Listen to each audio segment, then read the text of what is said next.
backend channel. All right. So, a few of you asked me to just explain some of the concepts that you've been learning going through that backend, the backend document that was in your study kit. So, I went through the document, and for the most part, I am just going to talk through.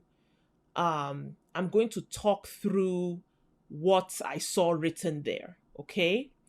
But there's one part that I will demonstrate in the code, okay? And that's the APIs. Because I know sometimes APIs are hard to wrap your mind around, especially if you're new, to software engineering. Okay, so that part I will demonstrate. But the rest, I think I'll just talk through.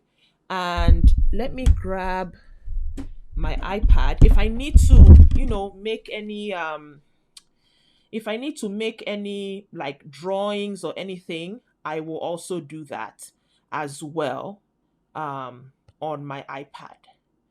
1 second, please. Okay. All right. So I can do that on my iPad if I need to.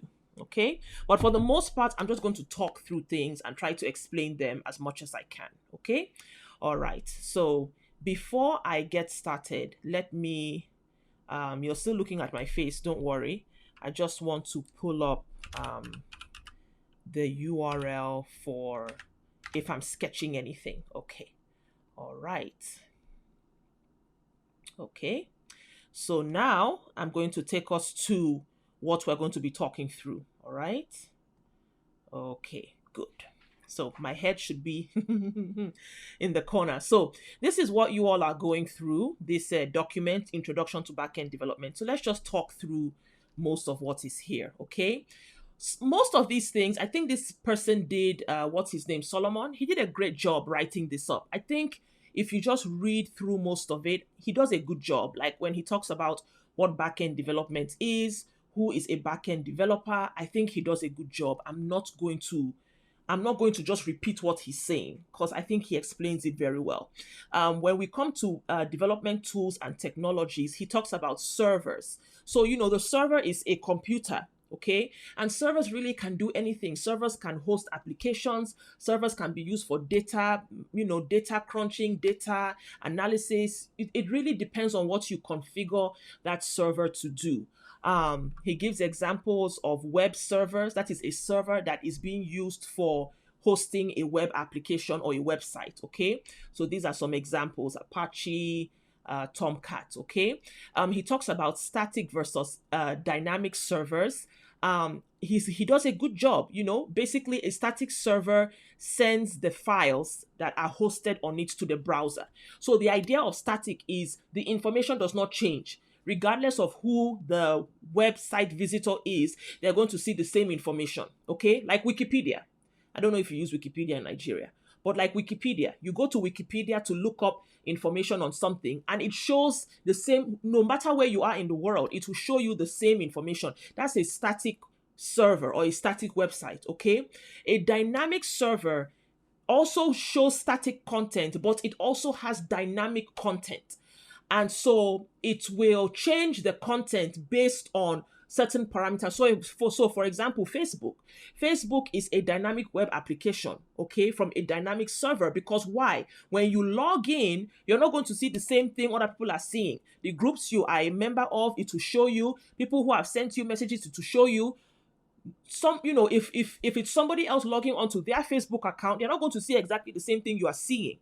So that's a dynamic server. A dynamic server serves content based on certain parameters, whether it's the user that is accessing it or whether it's the location. There's some sort of information that the server is processing to now decide, okay, what am I going to show the user, or which data am I going to return back? That's the key thing, okay? So like he wrote here, he said, dynamic server responds or serves dynamic content. And dynamic content just means content that can change, okay, as opposed to static content. Okay. He mentions a little bit about communication protocol. That is important, but I don't think at this level of where you are taking the exam. He mentions load balancing, message queues. Again, I don't think that is so important for where you are right now. Now, databases, okay? This is the sentence you want to focus on. Okay? What is the reason for a database? A database holds data. It contains data. Okay? Like he wrote here, it's frequently used on the back end of an application. But the key thing is here, it provides data persistence. What does that mean? It saves data, okay? So that data received by the application does not disappear, okay? So for example, when you fill out a form, like for example, application form, you fill out an application form and you click submit.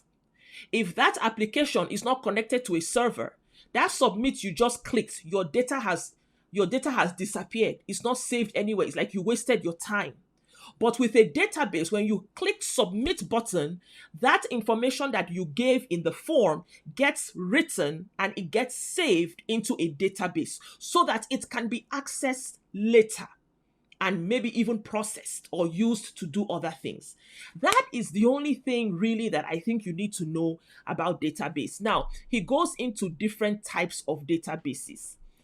It's good to know some of these because each database type allows you, either it arranges information in a different way or it allows you to do different types of things with the data. Okay, so I would say like MySQL, Mongo, and Postgres are three of the most popular. um MySQL and Postgres are relational databases. I think MongoDB is non-relational, if I'm not mistaken. He goes into these specific things to learn as a backend developer, working with databases. I honestly do not believe you need to. Like you can if you like, you can just sort of keep this in your mind, but I really don't think this is something you really need to worry about. The key thing with database is just understanding that it allows for data persistence. Okay? It allows for data to be saved and to be used for other things. Okay? I think that's the key thing. All right. And I think in the video, the key concepts part 2 video, I talk about um relational databases versus non-relational. I describe it with drawings in that video. So you can check that video. It's the key concepts part 2 video on my YouTube channel, okay? Towards the end of that video, I go a little bit deeper into databases and you can watch that, okay? But I think that's pretty much all you need to know. With operating systems, that's basically, the software on a computer that serves as an interface between the user and the hardware. Okay? That's what an operating system is. Okay? It's an interface between all the software that's going to be on that laptop that the user is using and the hardware of that system server. It could be a laptop, it could be a server, it could be a phone. Okay, it's a device. That device has hardware components. It has a memory. It has storage. Storage. It has a CPU. Okay, and other computing. Computing parts. That's the hardware, and then the software is the programs that you are running. For example, on your laptop, you are running Microsoft Word, you are running Excel, you're running Chrome. Okay, those are software. The operating system is what allows that software to run using the hardware. That's it. Okay? So he wrote here is a collection of software that manages computer hardware, that is the hardware, the CPU, the RAM, and provides services for programs. Yes, like services for programs, like you have Chrome running. Chrome needs certain services provided by the operating system to run properly. Okay? So that's what the operating system does. And then he just gives examples. These are the three major types of operating systems out there. I think that's really all you need to know. Okay? This write-up was not written, even though it was given to you to study, it's not as if you have to know each of these things deeply. Okay? It's just for you to have a high-level understanding.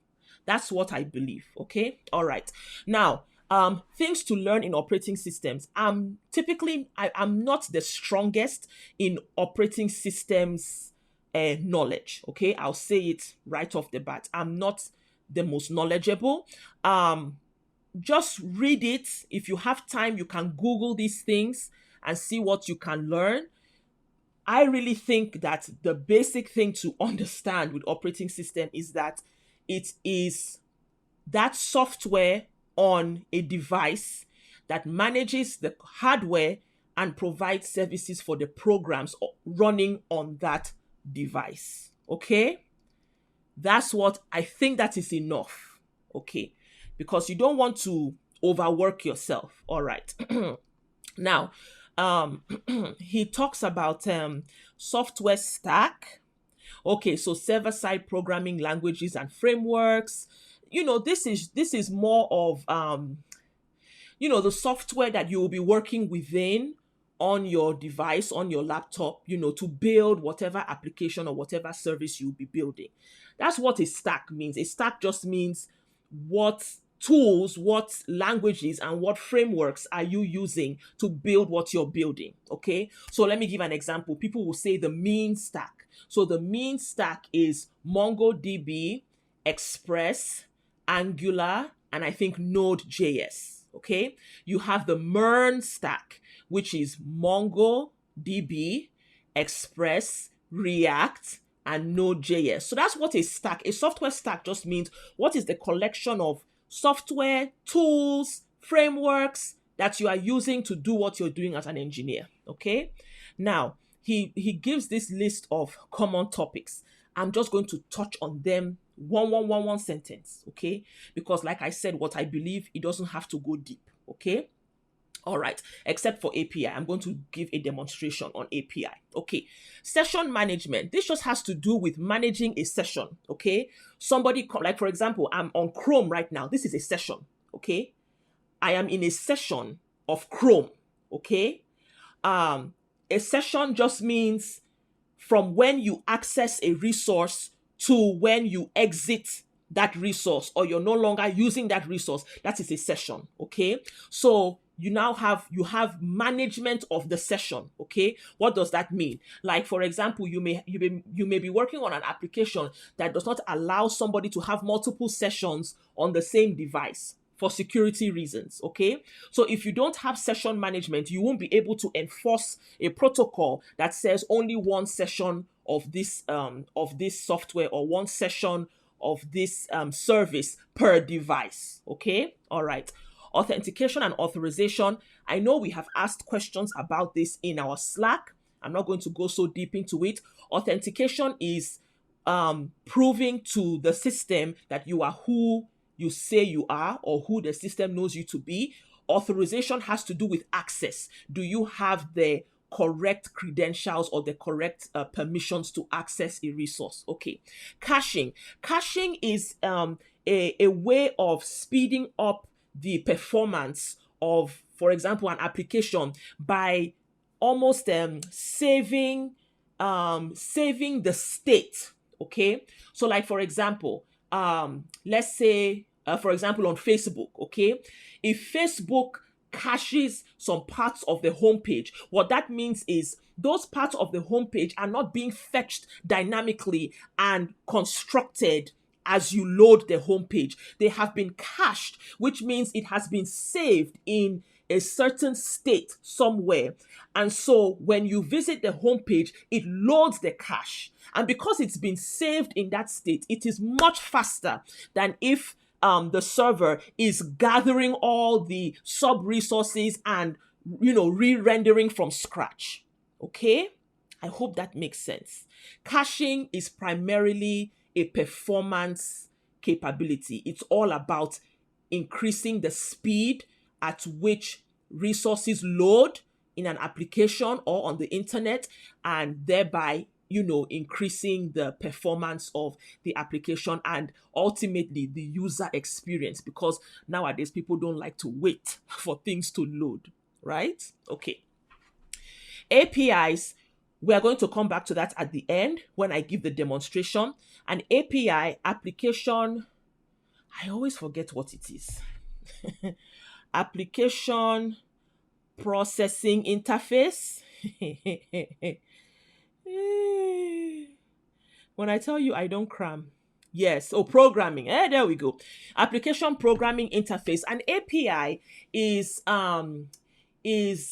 is a service that allows you to make a request. So that API contains resources that you may want to use in your application or in whatever you're building.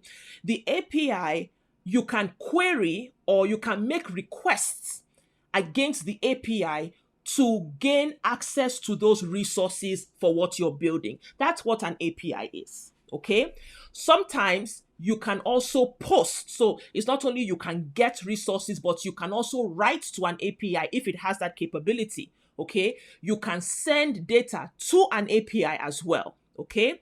All right. The key importance or the key use of APIs is it's a way to add functionality to your application without being concerned with storing that data or managing that data. Okay? So it's almost like, you know how you can order food from a restaurant and have it delivered. Okay. That restaurant is serving like an API.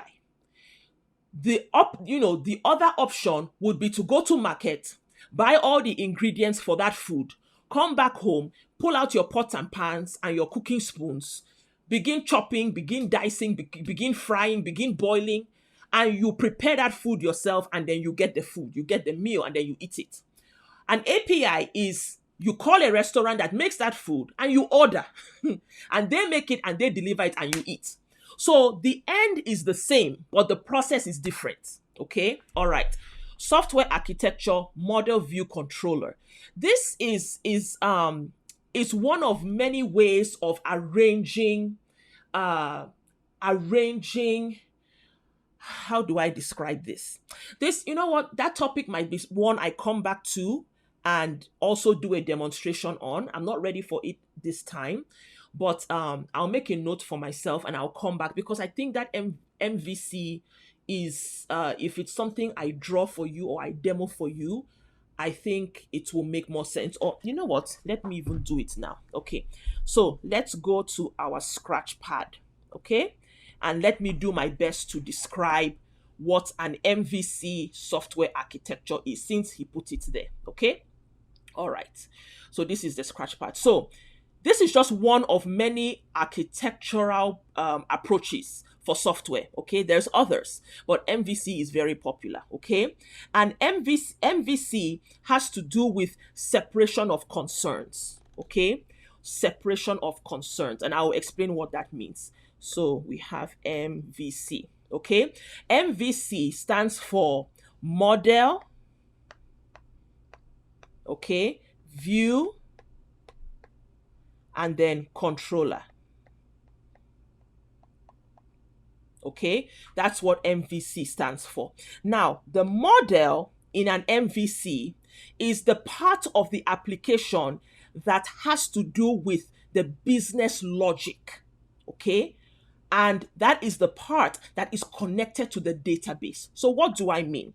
Let's start with the view. Okay, so the view is what the user sees. Okay, that's the view. The view is any forward-facing aspect of that application, the part that the user sees, on the web page when they access the application. Okay, so let's say in this our little simplified MVC, let's say we have a view, and let's say this view is to show users. So I am a user. Let me draw myself. Okay. So I am a user and I am using this application, and this view that I am looking at is a view that will show me the other users on this application that happen to be in my area, who live in my city. Okay, so we're going to say users in my city. Okay, all right. Now, this view is going to show a list of those users. Okay, that is the job of the view. It's just to present information and also receive information, like in this case of a form or something like that. Okay, now the model is hooked to the database. Okay, So that's our database, okay? And the model is hooked to it. Now, in the model, that is where the data is retrieved and processed in order to be used in the view, okay? So let's say by navigating to this view, okay, the model needs to produce from the database what this view needs, okay? So for example, let's say in the model there's a variable that is, and I'm going to use the Ruby notation. There's a variable that is coded in the model called users, okay? And maybe there's another variable that is called cities, okay? But for the reasons of the view, it's not just users and it's not just cities, it's users in my city. So let's say there's now another variable called local users. Aha. So that's the model's job. It's like to retrieve information from the database and process it in a way that the view can now use it. Okay? So you can look at the model as kind of like the kitchen of the application. That's the model. Whereas the view is the dining table where everything is served. Okay. Now let's go to the controller. Okay. The controller, I need to select a different color. Okay. The controller handles requests from the view. Okay. And this is a generalization, okay? It's a lot more complicated than this, but this is a generalization. The controller's job is to handle requests from the browser, okay? Or other request types as well. But typically it's to handle requests from the browser. Okay, so for example, let's say I come to this view and let's say that there's a button, okay? There's a button that says get. Okay, so when I first come to the view, nothing is showing except the heading. But there's a button that says get. And if I click that button, that is when the users in my city will now populate. What happens is when I click that button sends a request to the controller.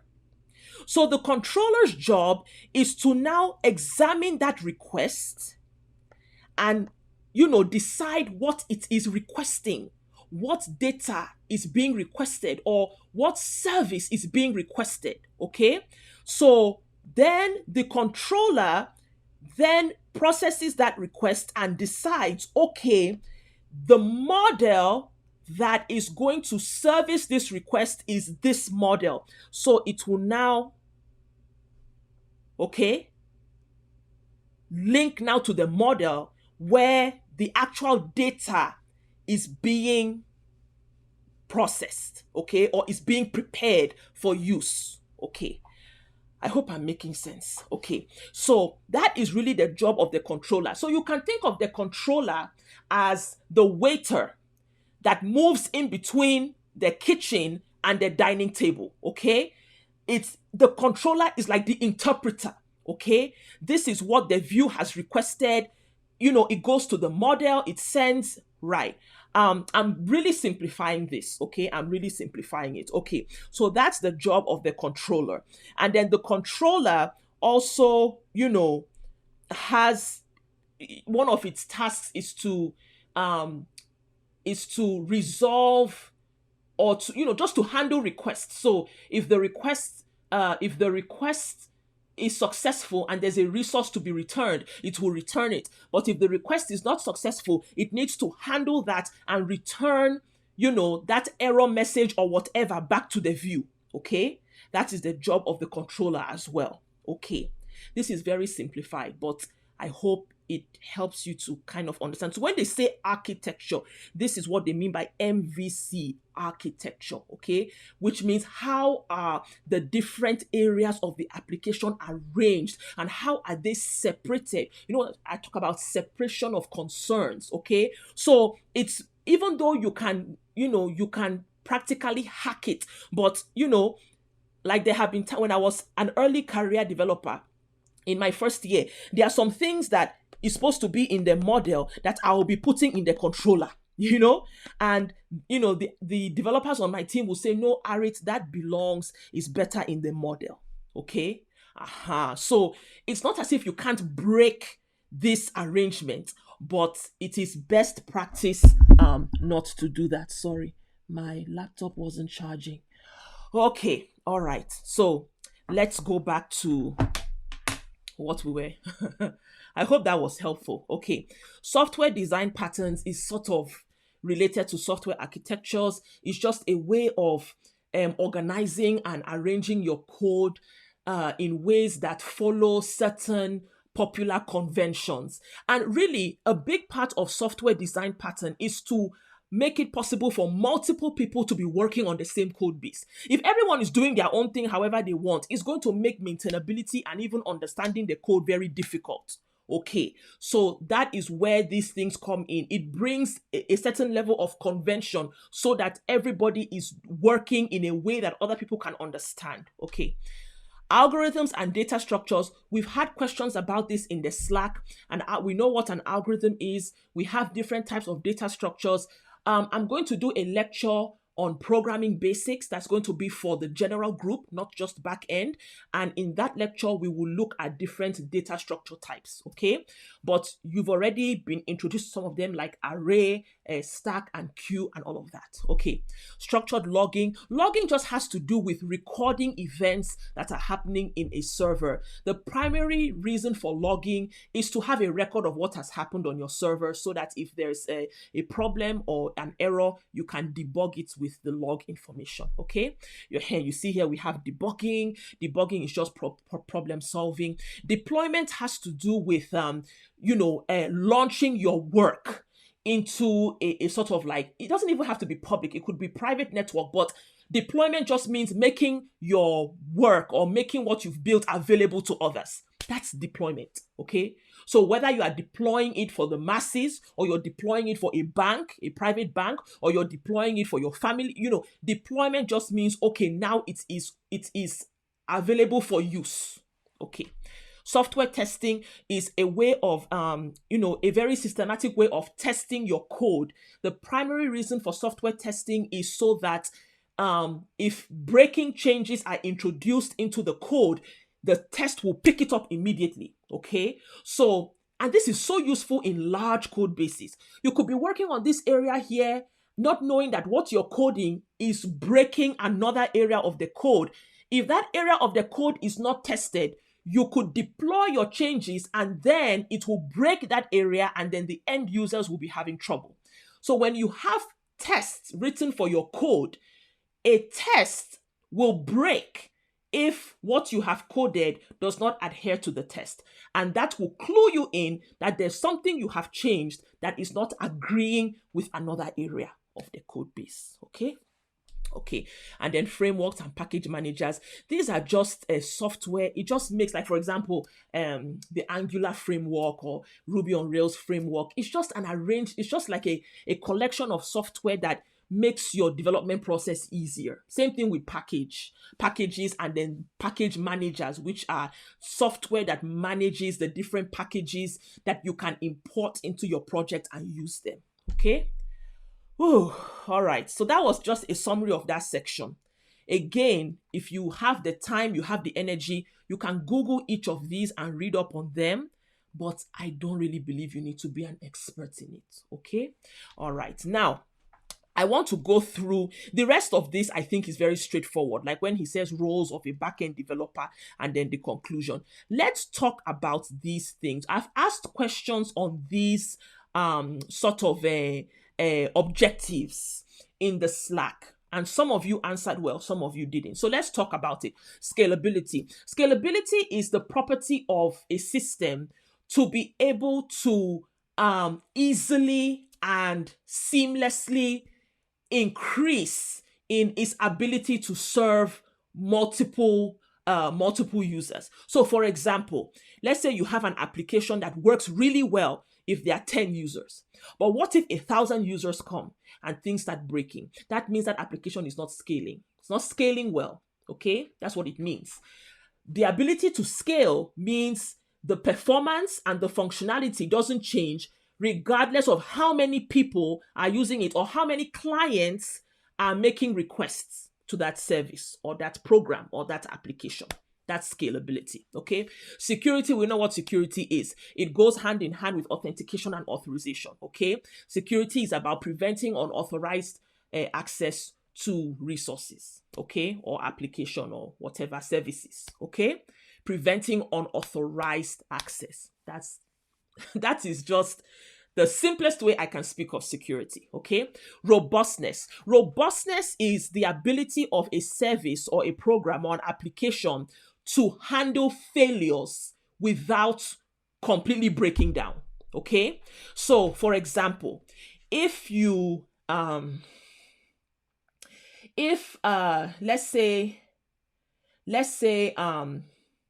let's say there's a problem in the code that somebody who is submitting a form, let's say an application form, that submit action fails, okay? A robust application will process the failure without breaking down. So what that means is the form failed to submit, but the application will either present an error message and maybe invite the user to try again, or it will present an error message and, put it in the log for an engineer to look at it, but the rest of the application will still function. That is called robustness, okay? If an application or a service is not robust, what that means is if there is failure, it's like the failure almost renders the service or application unusable, okay? All right, readability. Readability just has to do with like when your code or when your work is readable, that means that somebody else coming to work on it doesn't have to ask you question for every single sentence you wrote because they don't understand. When code is readable, it means that somebody else can come and read your code, and maybe without even calling you up, they can understand what it was you were doing or what you were working on, okay? Performance just has to do with the efficiency with which a service or an application is running or functioning, okay? How efficient it is, how efficient is it, how fast is it, does it render quickly or does it take 10 seconds for the page to render? And then maintainability. Maintainability is related to readability, okay? When your code is readable, it becomes more maintainable, okay? That's the long and short of it. So maintainability it speaks of the ease with which an existing code base can be updated, whether it can be added to easily, expanded easily, and after it has been expanded, is it easily maintained. One of the tests of maintainability in a software company, is when new engineers join, okay? Because they don't have any knowledge of your code base and they are joining the company to start working, okay? A maintainable code base is easier to get up to speed with, okay? It's easier to learn, okay? All right, so we are now going to go to where I am going to implement a simple API, okay? And the purpose of this is just to show just this is very simplified, okay? In a very simplified manner, how APIs work, okay? Now, the API that we are going to integrate is this API. It's a free API, or at least it's free, depending on the volume of requests you're making. It's called the CAT API. Okay, cats as a service, okay? So we are going to build a very simple application that shows a picture of a cat whenever you click a button, okay? But these pictures are not on our local system. We are fetching them from this cat API. This cat API is the service that has all these cat pictures, okay? We don't have any pictures, but we are going to integrate this API so that we can have access to pictures for our application, okay? So we have two files for this, our index file, which is the HTML, and our script, which is the JavaScript that we're going to use to integrate the API, okay? And this is a live version of the website that I am, the simple, very, very, very simple application that I'm building now, okay? So I have my code over here. Okay, so let's start by adding a heading, and we're going to call it cat picture.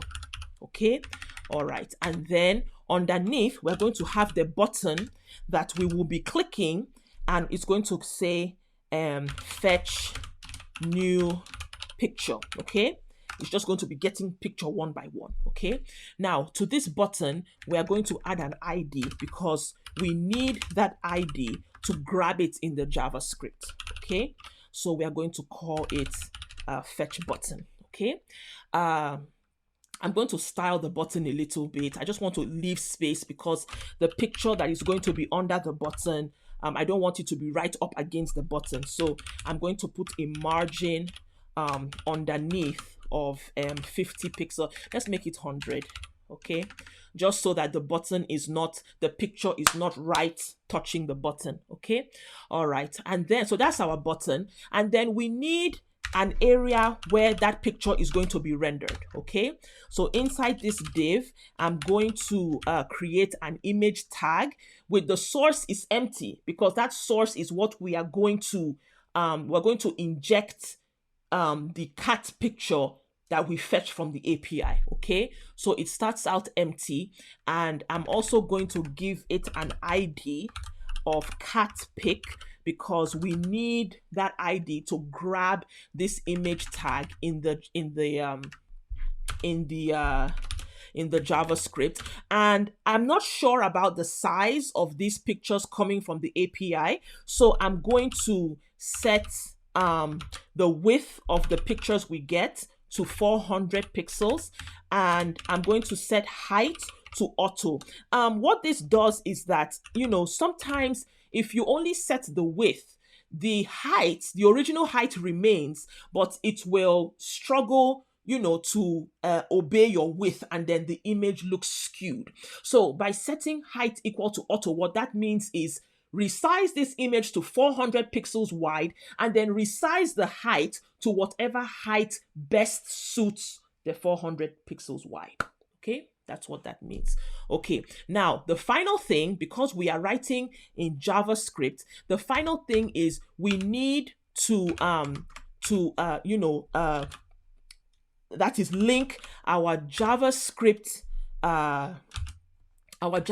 file to the HTML file. Okay, and we do that, you know, right before the closing body tag, and we link the script.js file. Okay, so as you can see in our live, you know, because I have a live server running, so when I make changes, it updates automatically. You can see we have our heading here, cat picture, and we have our button. I'm clicking the button, nothing is happening. Okay, I'm also going to add another style to the inline CSS, which is the cursor. And the cursor, I'm going to say, is a pointer. And what that does is, you know, when I hover over my button, I want the cursor to change to a pointy finger. Okay, that's just the user experience thing, you know, to let people know, oh, this is something you can click. Okay, but you see now I'm clicking the button and, you know, nothing is happening. I don't like this native button. Let's style it a little bit. Let's put a padding of let's put it as 18 pixels and 24. Let's put a background. I'm doing all this inline because I don't want to create a separate style .css file. Let's give it a background color. Ooh, I like this. I like this coral. Okay, so let's give it coral. Let's make the font weight. Let's make it bold, and let's make the font size. Let's make it 18 pixels. Okay, so let's see what that looks like. Okay, I think that's okay. It's a little big, right? Let's reduce the padding a little bit. Let's make it 14 and 18. Okay, makes it a little smaller. I like the text. I would like it to be white. I think white is better.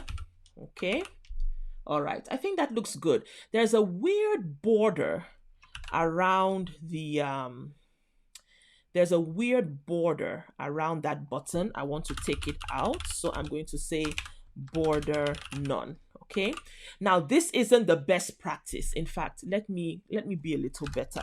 Let me put it in an embedded CSS. Let's take all this out because this is actually not good practice at all. So let's take that style out and let's style it in here with the ID of fetch button. Okay, and then we put all our styling there. Okay, I think that's that's better practice. I just don't want to create a CSS file for this because that really isn't the point. But you know, I don't like how that native button looks. It just looks so dry. Okay. All right. So we finished styling our button. That wasn't the point of all this. Okay.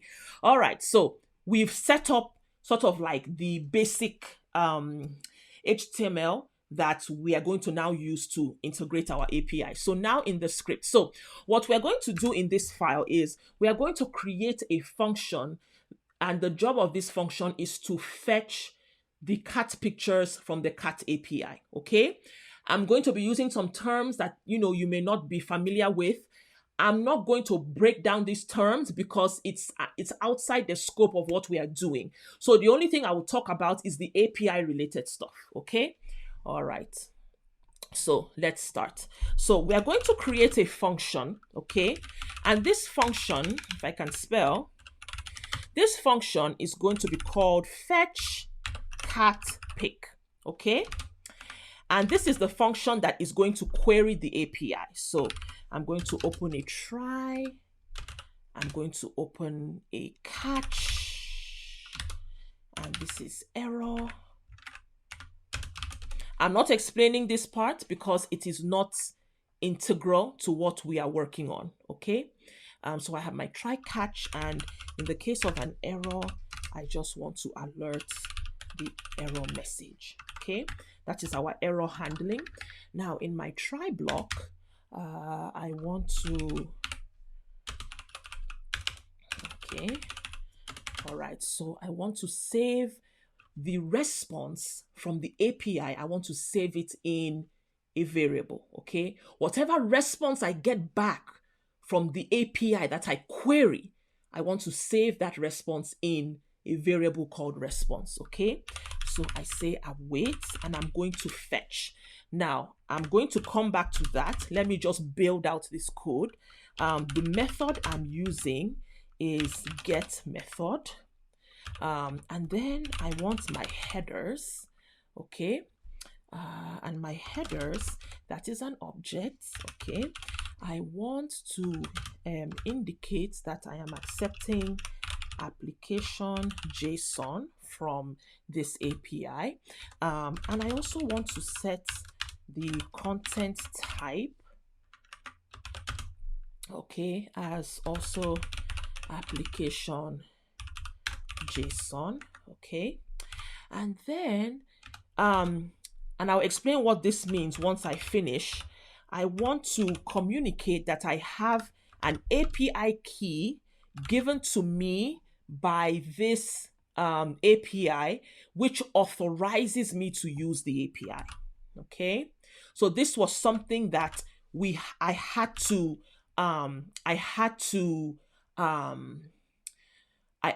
obtain, and I'll show you in the API. So if I go to documentation, okay, the API documentation, it says get your API key from this location, okay? I needed an API key in, because if you don't, most of these APIs, they give you an authorization key. If they don't do that, you have bots, you have hackers. I mean, because this API is being served, it's living on a server that is using server resources, and it's costing them money to maintain this API. And I'll show you down here, they even say, where do they say it? There's a place they talked about if you want to donate, okay? So it's free, but they're taking donation, and there's also a paid version. It costs money, okay, to run the servers that are hosting these APIs. So one of the ways that they cut down on unauthorized use of their API is by requiring those who want to use the API to have an API key that is communicated in the request that they make to the API. So that's what we are adding here with this X API key. Okay. All right. And the key is blurred out because it's my key. This video could be viewed by anybody. I don't want anybody to abuse the key. Okay. So that's why it's blurred out. Okay. So those are my headers. And then I put my, if I can spell, credentials, and that is same origin. Okay. All right. So that is my, oh, I made a mistake. I made a mistake here. This is supposed to close there. Okay. So that's my const response. Okay. Then my const outcome is await response.json. Okay. So this outcome is now the response from the API, which is your request was successful, your request was denied, your request wasn't understood. That's the response. The outcome, okay, is the resource that we actually got back from the API, okay, not just the response, but the substance, okay, of what we got back, and you see what that means. Okay, so that is our outcome. Okay, now we are going to handle the outcome. Okay, so I'm going to create an if else. Okay, now the else is, so the if is saying if the response was okay. So what that means is if the response from the API was successful, then we're going to do some things. Else, if it wasn't successful, I want to alert the error. Okay. So I'm still going to get an outcome, but that outcome will have an error, and I want to see what the error is. Okay. All right. So now let's talk about what happens if our response is successful. We want to get whatever the cat picture is from this outcome, and we want to insert it into our HTML. Okay, so this is where we are inserting it, in this image tag right here. Right now the source is empty. That's why in our website you see there's no picture down here, because the source is empty. Okay, but that is what we're going to populate with the cat picture URL that we got back from the API. Okay, all right, so what we're going to do here, we need to grab this image tag, and we're going to do that using JavaScript. We're going to say document get element by ID, and the ID is cat pick. Okay, so cat pick. Okay, so we grab that, and then we want to change the SRC of that element. Okay, so we say SRC is equal to outcome, and I've already seen what the outcome looks like, so I know it's an array. So the outcome is an array. We want to grab the first element in that array, which is connoted by index 0, and I want the URL. That is whatever that first element is. It has a property called URL. I want that URL. That is the URL for the cat picture online. Okay. So this is our function. Okay. I've written it. Let's go and see what happens. I click the picture. Nothing is happening. Nothing is happening. Nothing is happening. So even though we have built this function that is querying the cat API, cat picture API, our button has not been hooked to this function. So that's what we're going to do next. Okay, so let's grab the button. Okay, and we're going to call it the variable fetch button, and we're going to grab the button using document query element by ID. The button ID is fetch button, so we are going to say get element by ID, and this is fetch button. Okay, so that's our button. Okay, now the process of clicking on this button is an event called a click event. Okay, browsers have many events, like scrolling is an event, clicking is an event. Okay, so what we want to do is we want to run this function whenever this button is clicked. But for us to know when the button is clicked, we have to listen for a click. And there's a way in JavaScript that you can listen for browser events, okay? So the way I'm going to do that is on this fetch button that I've grabbed, I'm going to add an event listener, okay? And the event I'm listening for is the click event. And when that event happens, I want to run. Actually, I don't even have to do that notation. I think it will work like this. When that click happens, I want to run the fetch cat pick function.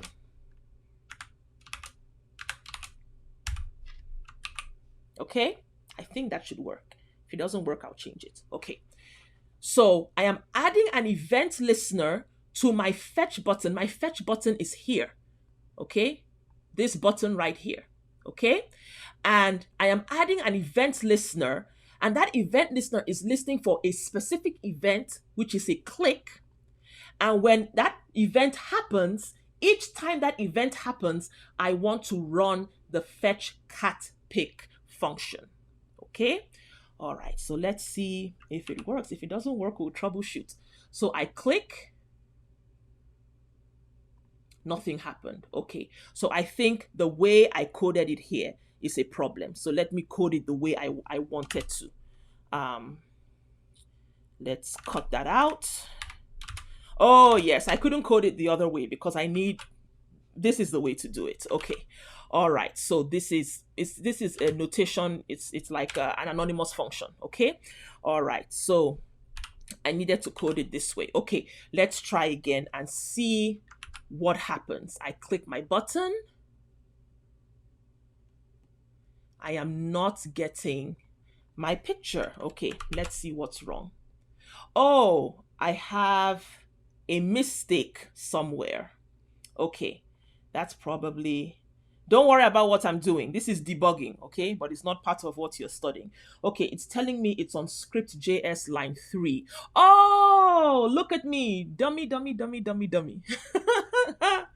I haven't put my API URL, so it's not fetching anything. You see how sometimes you think your mistake is coming from one place and it's actually coming from another. I didn't put my fetch because I wanted to show you how I was going to do it. Okay, so this is my so this is the cat API, and it gives us a quick start here. And so I'm just grabbing, this is the URL for the API, okay? And that's the URL for the API that we are querying. And I didn't put it here. That's why nothing is happening, okay? So I have put my API, okay, in there because we need something to fetch against. Okay, that's what was happening. Okay, so I've put that, I've saved it. Now let us refresh, and if we click, we get a picture, okay? And if we click again, we get another picture. And if I click again, I get another cat picture. And if I click again, I get another picture. So we have successfully integrated the cat API in our application, okay? It's that straightforward. And I hope this was helpful, at least for you to see practically how APIs are used and really what they are for, okay?